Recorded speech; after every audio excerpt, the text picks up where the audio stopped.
What is up mga kabok? My name is Balbon and welcome back sa ating Facebook.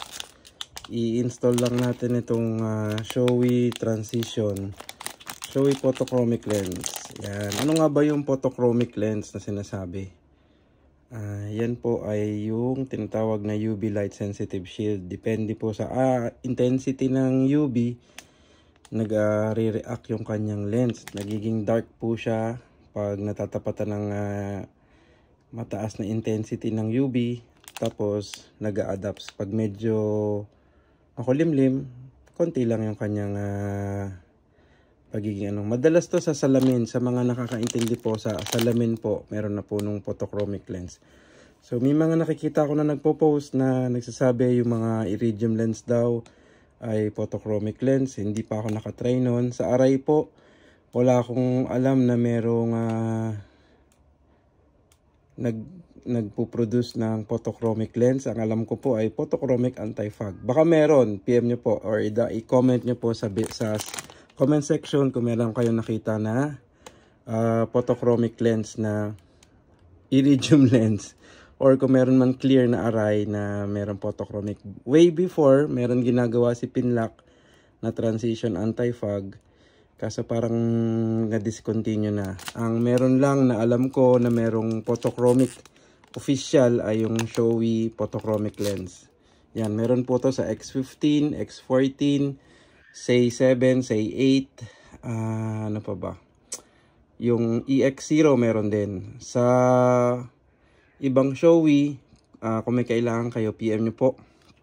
Baka available, and then ituro ko po sa inyo. Sa Aray po, so far, Bus B lang po ang merong tawag rito. Merong anti-fog na photochromic lens. Yung ganito po, pag naarawan ay nagre-reflect. Tapos, yung sinasabi na pang gabi or pang umaga, pwede sa gabi, pwede sa umaga. Meron po akong idea is, ang idea ko po doon ay light smoke po yung base. Pag po kasi light smoke yung base ng lens niya, hindi ko ganun kadilim. So, may mga malilinaw na mata, kaya sa gabi pwede i-ride. Pero kung talagang medyo may diferensya na yung mata or mahina na, much better mag-clear kayo o kaya mag-ganito kayo. So, ano nga ba talaga ang kulay nito? Open natin. Kabit na natin. Kasi itong photochromic anti-fog, binili siya kasabay nung helmet ng owner. So, kabit na natin. Wala akong UV light dito kaya hindi natin mapapakita yung example. Pero, ang photochromic anti-fog ay clear lang syempre. Yan, clear lang siya. Wala akong UV light pag naaarawan, nagda-darken yung kanyang lens. Yan, transition. So, ingat po kayo doon sa may mga nagba-marketing gimmicks na nakiklaim na photochromic yung kanila mga lens. Ingat po kayo doon. Ako, sayang ang pera. Sa totoo lang. Ito po, hindi po siya ganun ka mura. So, ito po ay binibigay ko ng 12,000 pagkasabay ng helmet. Pero, syempre, pag ito lang yung bibili natin, kailangan natin mamasahe at saka, syempre, kailangan ko ng profit. So, 12K po pagkasabay yung helmet, pero pag po hindi kasama, okay na po yung 14,500. So, kabit natin dito sa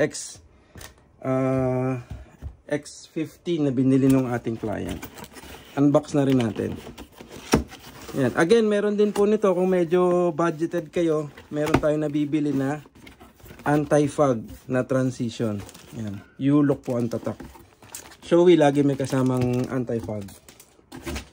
Yan, X15, X15. Yun lang ang laman. Oops. Hindi ka dito. So, yung iba, mas maganda na yung naka-photochromic kasi wala ka nang babaonin na clear pag malayuan yung ride mo. Is, hindi mo na kailangan magbaon ng extra shield kasi pag maaraw, nagiging siya. Nagiging smoke or nagdidim. So yun, ito po ay ang Shoei X15. Yan, ni-wide ko po yung camera ko kaya pag medyo mukhang distorted, pagpasensyahan nyo na. So paano nga ba ito tinatanggal? Balik natin sa 1. Yo. So para po tanggalin ang lens na showy, ganito lang sa akin po ha, ganito yung technique ko. Tinataas ko po 'yan. Tapos may makikita po kayo ditong parang sliding na mechanism. Ginagawa ko po is paano ba? Ating i-zoom. Ayan, zoom natin. Ginagawa ko, ini-slide ko to tapos sinasabayan ko ng hatak. Hahatakin ko to pababa. Ayan, hahatakin ko siya pababa. Tanggal na. Ganun lang ginagawa ko. Sa akin lang baka meron kayong ibang style pwede din naman. So ginagawa ko, ano ko siya, nakita nyo nagmo-move. So hahatakin ko to tapos eto, i-forward ko ng konti. Yun, tanggal na. Diba? Yun. Hahatakin nyo to.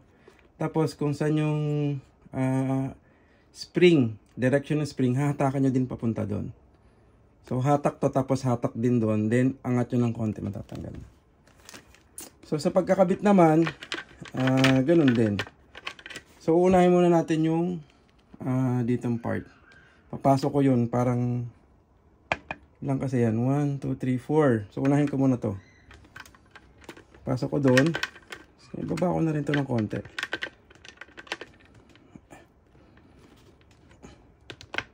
Yun. Pasok nyo to, tapos slide, tapos konting hatak nyo ng konti. And then papasok na dito sa parang railings dito yung 1 and 2. Then okay na. Then check nyo kung secure na dito. Yung iba kasi ano yan may kanya-kanyang style Sa akin lang, ano lang, shoot dito tapos hatak ulit. Tapat nyo dun sa parang railings. Shoot na. Yun. Check nyo. Yan, clear lang siya sa gabi. I-atras natin. Yan. Clear lang sa gabi. At pag maaraw naman ay nagiging smoke. So very handy. Pwede rin niya siyang kabitan ng Pinlock anti-fog. Napakagaang nitong Shoei X15. Hindi ko lang alam kung nakahawak na kayo, pero magaang siya kumpara dun sa X14. Yan.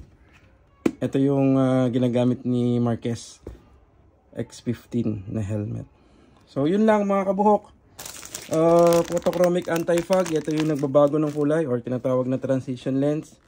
Pag may kailangan po kayo, PM lang. Maraming salamat. Ride safe. Peace out.